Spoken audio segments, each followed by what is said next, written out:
Assalamualaikum warahmatullahi wabarakatuh. Selamat pagi, salam sehat, salam sejahtera buat kita semua.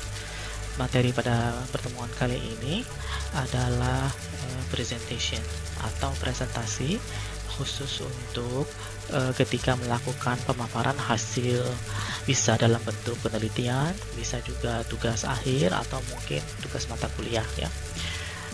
Pada kesempatan kali ini presentasi akan diajarkan dengan menggunakan tools utama yaitu Microsoft PowerPoint ditambah dengan sejumlah tools yang lainnya. Selamat menyaksikan, semoga bermanfaat.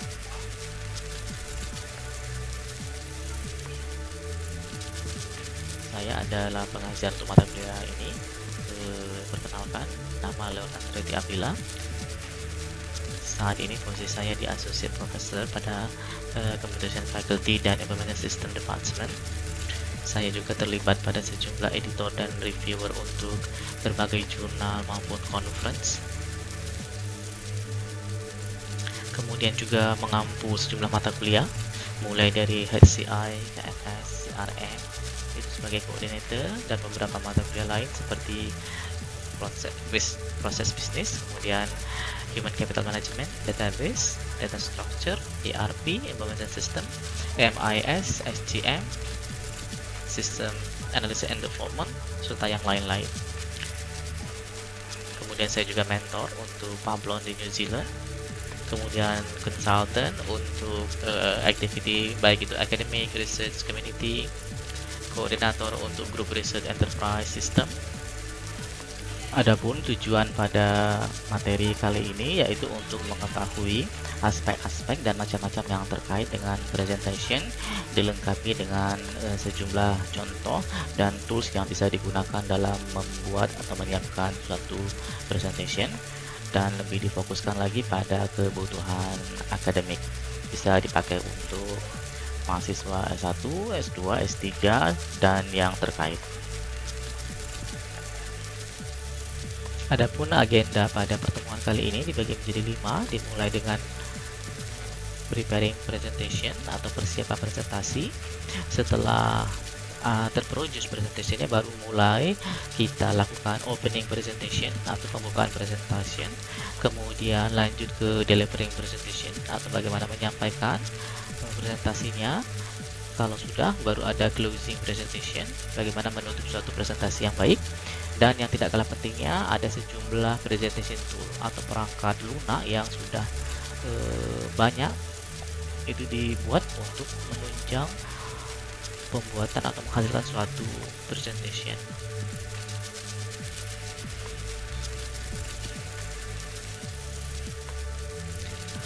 Mari kita mulai ya. In presentation, menurut Weisman tahun 2022, every presenter's challenge is to move the audience from where they are at the start of the presentation, which is point A, to the presenter's objective or goal, which is point B. Nah, jadi katanya tantangan dari setiap presenter adalah untuk ya menggerakkan audience dari mana mereka mulai presentasi yang dikenal dengan point A ke tujuan atau objektif dari sang presenter, yaitu point B. This dynamic shift is persuasion. Point B is your call to action. That's the point. Pergeseran secara dinamis itu dikenal dengan istilah persuasi, di mana point B itu disebut sebagai aksinya ya. Jadi itu poin dari presentation itu. Jadi kita akan mengajak audiens kita untuk melihat dari tujuan atau objektif kita.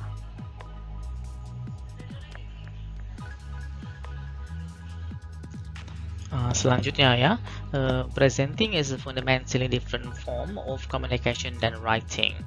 Jadi presentasi itu secara fundamental dia bentuk yang berbeda dari bentuk komunikasi yang berbeda daripada menulis ya. Jadi cenderung dia menggunakan bisa eyes, voice, and body language.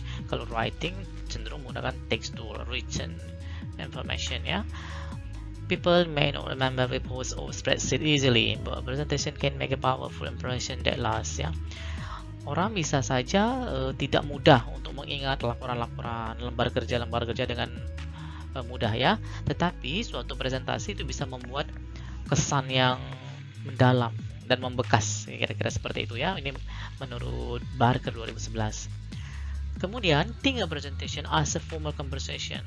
Walaupun present itu ada yang disampaikan, tetapi tetap kita anggap sebagai sesuatu yang conversation yang bersifat formal.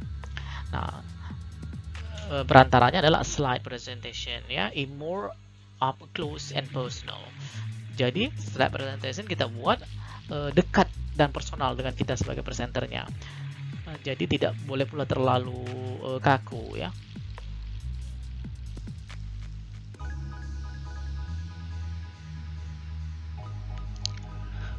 Presentation ini kata Gallo tahun 2010 ya. Visually engaging presentation will inspire your audience. Jadi memang secara visual presentasi itu akan menarik inspirasi dari audiens Anda ya. Nah, tentu saja untuk menciptakan presentation yang menarik secara visual itu they require a bit of work ya. Jadi butuh sedikit kerja, terutama pada bagian planning atau fase planning ya. A picture is the most powerful method for conveying an idea. Nah, jadi ide-ide yang akan kita sampaikan atau apa-apa yang akan kita sampaikan ke audiens itu bisa diwakilkan dengan suatu gambar. Jadi harus bisa memilih gambar, logo, image, grafik yang dapat merepresentasikan hasil atau ide yang akan kita sampaikan kepada pendengar kita.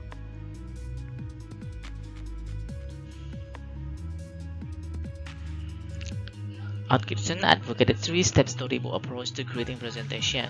Jadi Atkinson dia mengusulkan ya, mendorong untuk menggunakan suatu pendekatan storyboard approach yang terdiri atas 3 tahapan untuk menciptakan suatu presentation ya, dimulai dari writing, sketching, and producing. Ini akan kita lihat pada slide selanjutnya.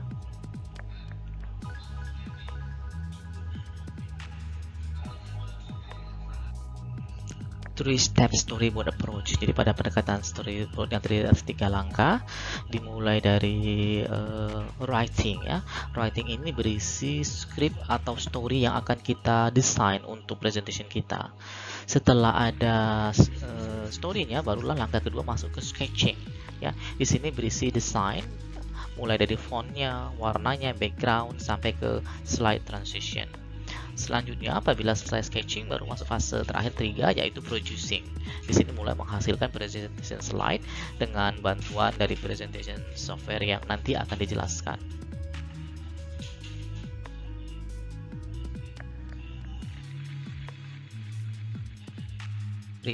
Preparation atau persiapan presentasi ya. Dalam mempersiapkan suatu presentasi, ini Bloomsbury pada tahun 2022 memberikan sejumlah langkah-langkah ya. Yang pertama adalah work out your objective. Nah, jadi kita harus mengikat presentasi kita itu dengan tujuan dari presentasinya ya. Kemudian find out what you need to know about your audience. Nah, kita juga perlu mengetahui kira-kira audiens yang akan menjadi pendengar dari presentasi kita itu siapa saja. Kemudian make sure you put your facts right. Nah, jadi kita langsung menyampaikan fakta-fakta yang kita dapat, yang kita baca, yang kita hasilkan langsung tanpa embel-embel ya. Begin writing your speech. Nah, sewaktu berbicara kita harus perhatikan ya subjek, predikat, objeknya. Jika perlu dilengkapi dengan visual aids and equipment. Nah, jadi boleh kita ada tambahan ya untuk visualisasinya ya.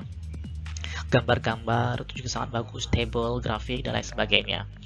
Yang keenam adalah praktis, latihan ya. Jadi sebelum kita menyampaikan presentation kita lakukan praktis entah 1, 2 atau 3 kali. Bahkan jika perlu kita libatkan orang yang akan dummy pendengarnya ya. Kemudian yang tidak kalah penting adalah think about the venue ya. Nah, kita boleh juga melakukan survei kira-kira venue yang akan digunakan untuk menyampaikan presentasi itu di mana ya. Bisa saja presentasinya hanya di kelas, di aula, atau bahkan mungkin di studio ya. Bahkan kalau sekarang kita juga bisa memikirkan venue-nya apa? Zoom room seperti itu ya.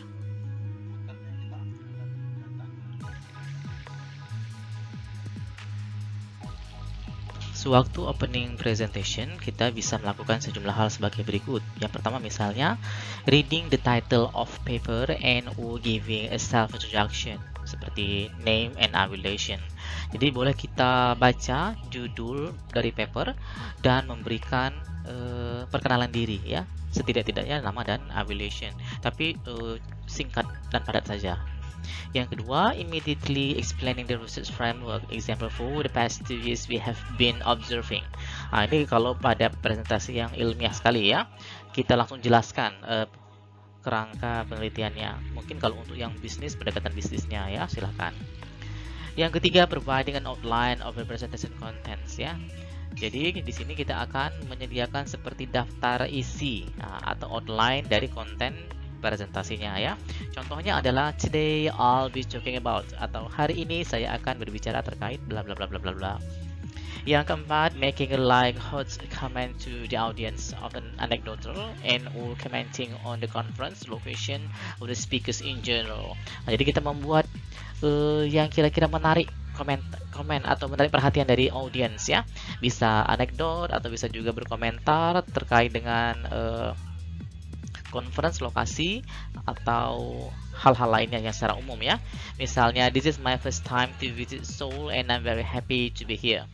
Jadi ini pertama kali saya mengunjungi Seoul dan saya sangat senang di sini. Nah, ini misalnya contoh pembawaan conference yang ada di Korea Selatan, di kota Seoul ya. Kemudian bisa juga ditambahkan dengan dealing with technical or audio problem. Jadi kita sedikit ngetes ya. Siapa tahu ada problem terkait dengan technical atau audio. Misalnya, can you hear my voice? Nah, itu ya. Atau kalau sekarang ditambahkan, kira-kira slide-nya udah muncul belum? Nah, itu yang seperti itu juga boleh ditambahkan.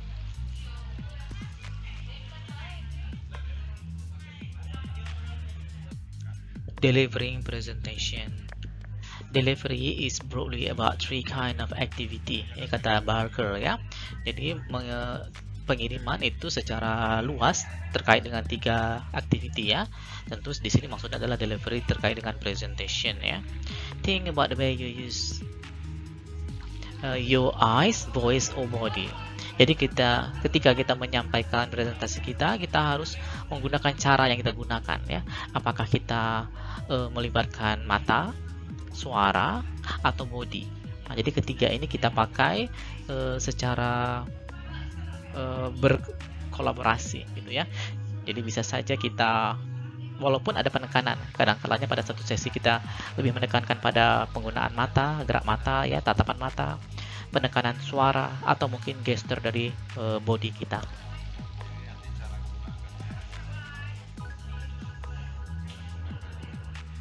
Selanjutnya adalah delivering presentation atau menyampaikan presentasi ya. Presentasi yang kali ini adalah delivery in person presentation atau presentasi disampaikan in person secara langsung ya. Jadi yang perlu diperhatikan adalah look at the structures of your presentation. Jadi kita harus melihat bagaimana struktur dari presentasi kita. Kemudian think about your posture and delivery. Kita harus juga memperhatikan bagaimana postur dan delivery kita ya. Dilanjutkan dengan answer any question. Apabila muncul pertanyaan, harus kita jawab. Walaupun mungkin kadang-kadang belum tentu jawabannya itu memuaskan dari semua pihak ya. Pertanyaan bisa diberikan kapan saja, tapi cenderung biasanya menjelang akhir presentation. Atau bisa juga pada suatu presentasi yang kita pilah-pilah menjadi beberapa section ya. Kemudian yang tidak kalah penting adalah make a dignified exit. Jadi exitnya itu yang bagus ya, yang menarik, yang berkesan.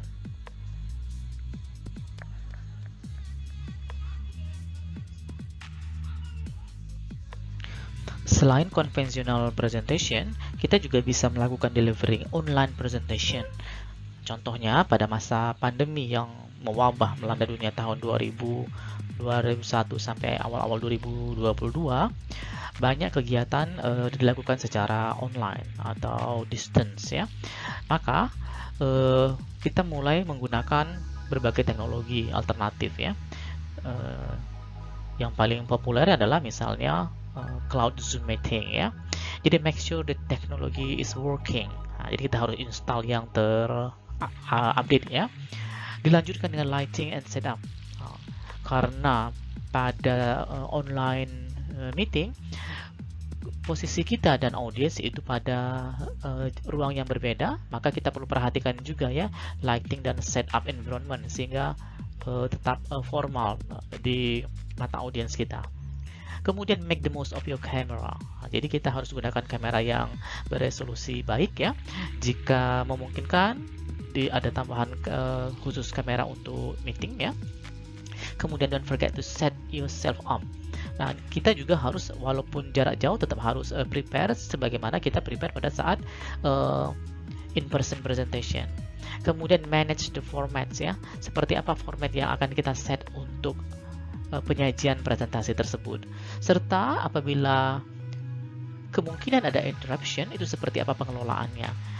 Kalau dengan Zoom misalnya, kita bisa off-kan terlebih dahulu atau mute ya audiensnya sampai selesai presentation atau sampai selesai section dari presentation itu.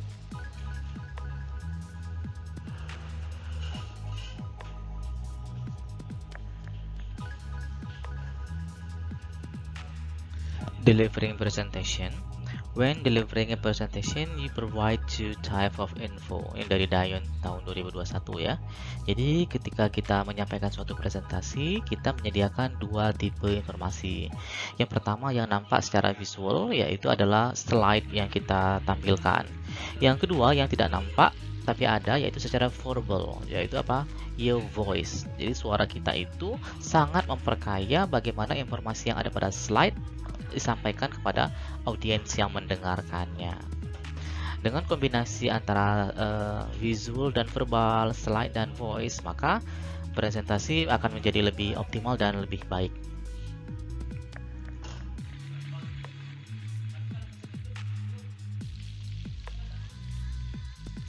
Ketika delivering presentation, untuk slide presentation ini perlu memperhatikan font ya. Jadi yang pertama yaitu use as little text as possible. Gunakan sedikit mungkin teksnya ya. The text should be provided by your voice, not by your slides. Yang ditekankan adalah poin yang akan kita sampaikan. Penjelasannya itu diberikan melalui voice kita ya, atau suara kita. If you do include some text, stick to keywords and make sure you only introduce this text as you talk about it.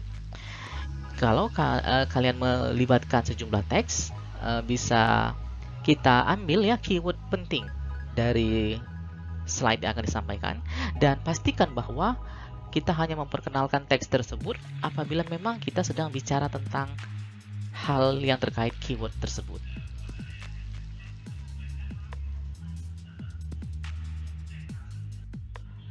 Ketika menyampaikan suatu presentation itu ada 9 elemen ya dari presentasi yang sangat baik.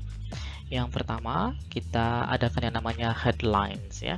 Nah, ini juga penting karena headline ini akan menjadi daya tarik utama ketika orang akan menyaksikan presentasi kita. Kemudian ada passion statement, pernyataan passion kita sehingga orang tahu, oh kira-kira seperti ini arah dari presentasi ini. Kemudian nah ini merujuk ke Steve Jobs ya, 3 key messages ya, jadi ada 3 pesan kunci yang akan disampaikan, kita ringkas.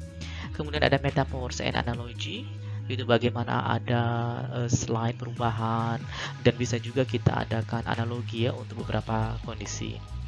Bisa juga dilengkapi dengan demonstration, terutama kalau ada produk atau coding yang dikerjakan ya. Kemudian juga boleh kita munculkan partner kita, apakah itu dalam penelitian atau dalam kegiatan, sehingga presentasinya lebih meyakinkan ya. Bahkan lebih lengkap lagi, boleh ditambahkan customer evidence and third-party endorsement. Selanjutnya yang juga semakin menarik akhir-akhir ini adalah video clips. Nah, jadi ada beberapa presentation itu dilengkapi dengan video clips, entah itu di awal, di tengah, atau di akhir. Usahakan jangan terlalu panjang video clipsnya, filenya juga jangan terlalu berat karena bisa mengacaukan keseluruhan presentasi ya kalau dia terlalu banyak, terlalu panjang, atau terlalu berat. Selanjutnya boleh juga dilengkapi dengan yang namanya ada flip charts, kemudian props, and show and tell. Nah, ini adalah 9 elemen yang dapat kita pakai dalam membangun suatu great presentation.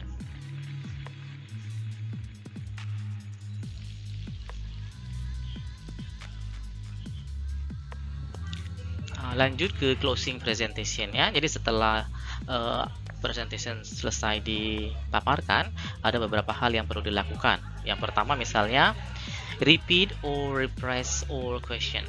Nah, jadi biasanya kalau sudah ditutup, kita akan mencoba menjawab beberapa pertanyaan dari audiens. Caranya kita repeat dan sedikit di-reparaphrase semua pertanyaan. Ini tujuannya adalah untuk mengingatkan kembali baik kita sebagai pembicara maupun audiens yang memberikan pertanyaan. Dan ini juga memberikan respect bagi audiens bahwa pertanyaannya diperhatikan. Yang kedua, leaving your slide deck behind. Nah, terutama pada conventional presentation, slide yang kita paparkan itu ada versi cetaknya, dan itu kita minta panitia untuk mencetak sebagian dan diberikan. Tetapi kalau sekarang pada zaman full digital, bisa kita share aja PDF filenya ya. Kemudian perlu juga diperhatikan beberapa bagian dari presentation itu cocok untuk report dan mungkin tidak cocok untuk written papernya. Nah, ini misalnya untuk colorful bagian-bagian dari data yang mungkin perlu ditegaskan, itu juga perlu dijelaskan after presentation.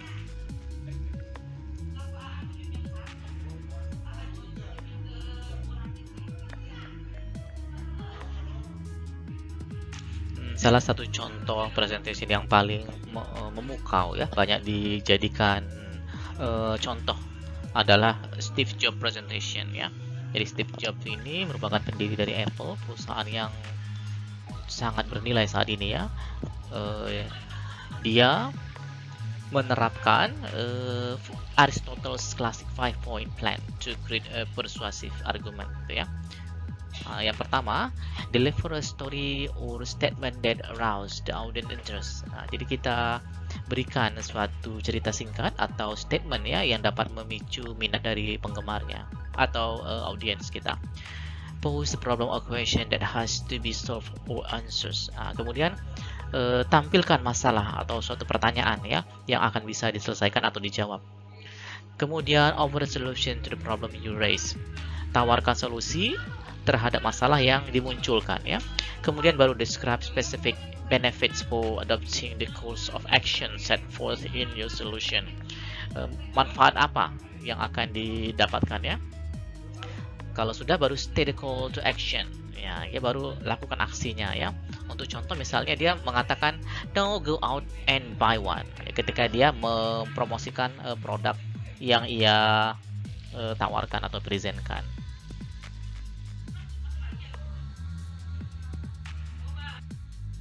Idea for others ya.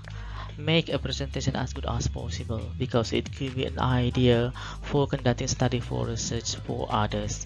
Jadi kita harus bisa membuat presentasi sebaik mungkin karena bisa saja presentasi yang kita bawakan tadi menjadi ide bagi pelaksanaan studi atau penelitian-penelitian untuk orang lain. Hal ini juga dapat meningkatkan recognition atau citasi terhadap hasil kerja kita.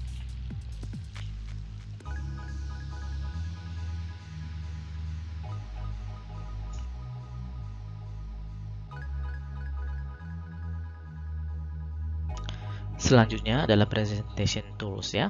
Ada sejumlah perangkat lunak atau software yang biasa digunakan untuk membuat suatu presentation. Misalnya yang paling populer adalah Microsoft PowerPoint, kemudian ada Canva, lanjut dengan Genially, kemudian ada Google Slides, selanjutnya adalah Ludus, kemudian ada Powtoon, kemudian ada Prezi, ada juga SlideCamp, Visma, serta Zoho. Masih banyak software-software yang lain. Nanti kalian kalau membuat presentation boleh menggunakan software yang di list ini atau software yang lain yang tidak termasuk. Silahkan saja.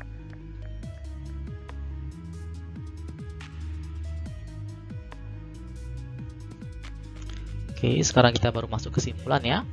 Presentation is a common way to deliver your ideas or results to the audience. Jadi presentasi merupakan salah satu cara yang umum untuk menyampaikan ide atau hasil kegiatan Anda kepada para pendengarnya ya.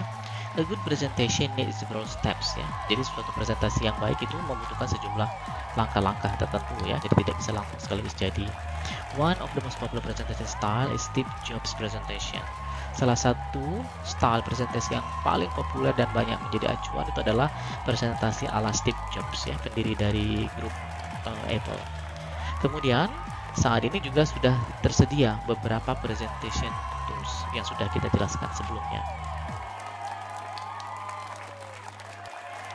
Untuk assignment based on your dream project atau berdasarkan dengan tema kelompok Anda, silahkan dibuat suatu presentation at minimal 12 slide, minimal 12 slides. Lamanya adalah 3-5 menit dan ukuran filenya adalah 100 MB, ya. Dibuat presentasi menggunakan PowerPoint. Kalau sudah jadi PowerPoint-nya, baru convert it into video-based presentation. Kamu konversi menjadi presentasi berbasis video. Jangan lupa juga ditambahkan audio and animation. Kemudian disimpan di Dropbox. Setelah ada URL dari Dropbox-nya, paste URL-nya itu ke submitted URL. Oke, semoga berhasil. Jangan lupa presentasinya dibuat sebagai dan sebagus mungkin. Oke, berikut sejumlah referensi yang digunakan dalam materi presentasi kali ini.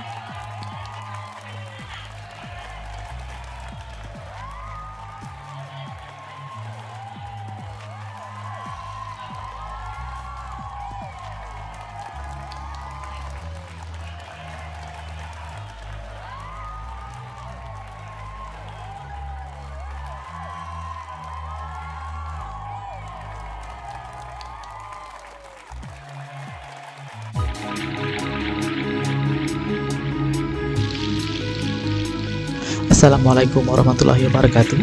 Jumpa lagi dengan saya Leon Abdillah pada tutorial populer.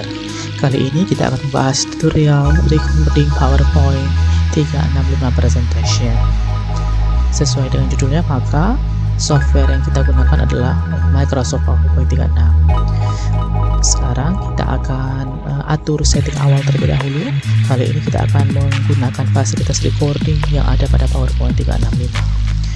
Apabila kita ingin menggunakan fasilitas recording, kita periksa terlebih dahulu apakah di bagian tab utama atau main tab ini ada recording. Kalau belum ada, boleh kita tambahkan dengan cara kita klik file, kemudian pilih option, selanjutnya baru kita klik customize ribbon, kemudian baru kita periksa pada main tab apakah ada recording. Kebetulan di tempat saya sudah pernah di set, jadi tinggal diklik. Apabila belum ada, berarti dia ada di panel sebelah kiri. Kita klik dan kemudian klik add. Untuk contoh di sini sudah ada recordingnya, maka kita klik recording, baru klik OK. Nah, perhatikan sekarang tab recording sudah ada di main menu PowerPoint 365. Pada recording ada sejumlah toolbar, yaitu record slideshow, forms, screenshot, screen recording, video, audio, save as show, export to video. Untuk mempraktekkan tutorial kali ini, kita akan menggunakan presentation yang sudah ada. Kebetulan pada saat ini saya sedang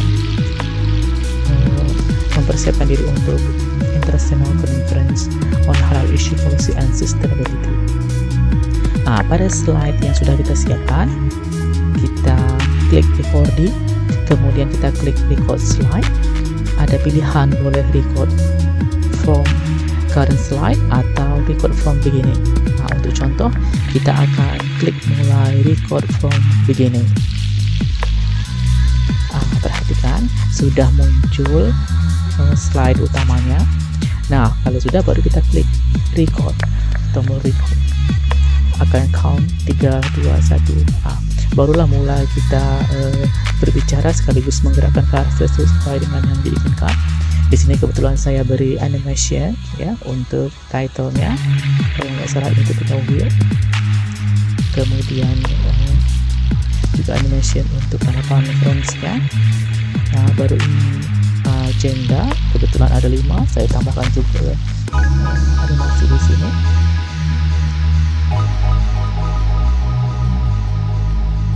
Kemudian ada halaman autornya. Nah, misalnya kita akan menggunakan sejumlah fasilitas yang disiapkan oleh recording PowerPoint ya. Misalnya highlighter. Ini untuk meng-highlight bagian yang ada pada slide, kita klik satu kali. Kemudian warnanya boleh kita pilih. Untuk contoh di sini saya ambil misalnya warna orange ya. Jadi misalnya saya ingin meng-highlight bagian ini. Nah, boleh seperti ini. Oke. Kemudian bisa teruskan slide-nya. Nah, saya beri animasi. Misalnya ada auto penjelasannya ada 6 bagian. Kemudian participation ini kebetulan tahun 2020 participation yang kedua. Saya juga boleh gunakan fasilitas slide, misalnya di sini ada fasilitas pen, berarti untuk menulis ya. Nah, misalnya saya pilih di sini warnanya adalah dark blue. Nah, misalnya saya akan buat bawah yang 2020. Nah, misalnya atau saya buat seperti ini ya. Nah, jadi misalnya saya menjelaskan bahwa saat ini adalah partisipasi yang kedua, yaitu pada tahun 2020 misalnya. Nah, kemudian kita boleh jalankan lagi. Oh, ternyata saya nggak mau di kotak ini ya. Apa saya mau hapus misalnya kotak yang saya buat merekankan tadi. Boleh kita klik di sini ada eraser. Nah, kemudian saya letakkan di sini. Nah, perhatikan yang kita tulis dengan pen tadi sudah hilang. Oke, seterusnya kita jalankan slide-nya. Untuk contoh di sini ada introduction ya. Dan terus next.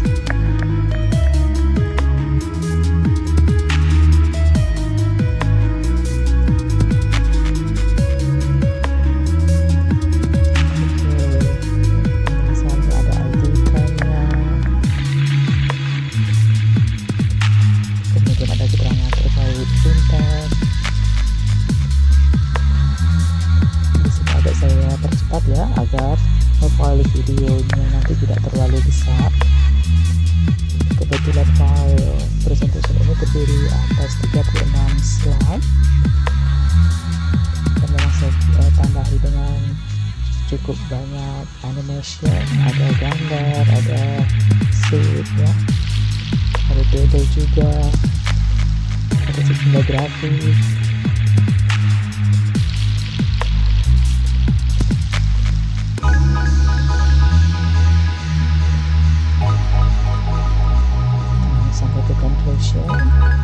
Kalau sudah refresh juga saya tambahkan.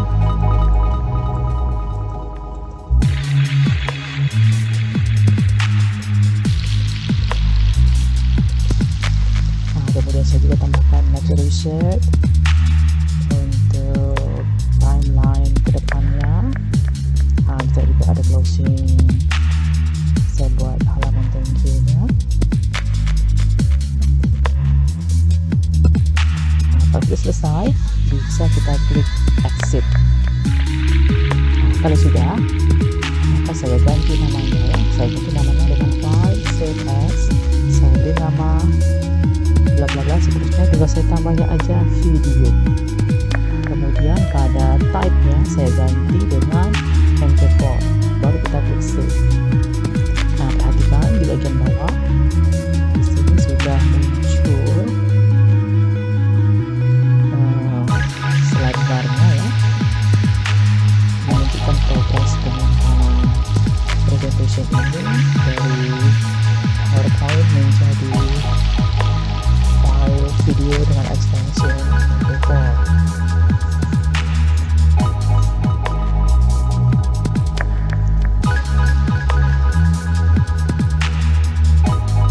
Nah, perhatikan, kebetulan saya tidak menggunakan rekaman yang ada videonya ya.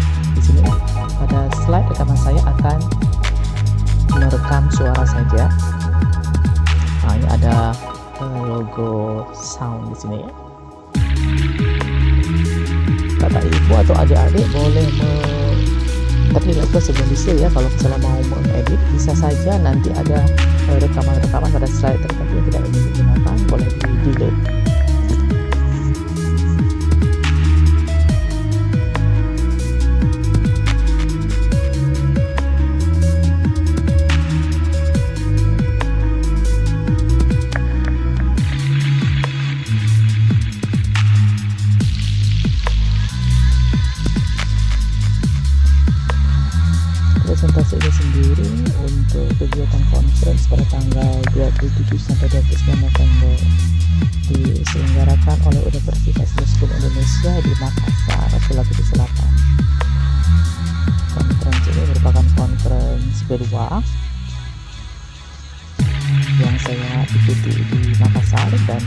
keduanya juga diselenggarakan oleh Universitas Muslim Indonesia.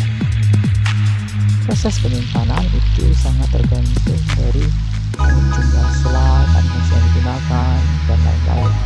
Semakin banyak slide dan animasi yang dimasukkan di dalam presentasinya, maka proses creating videonya juga akan lumayan lama ya.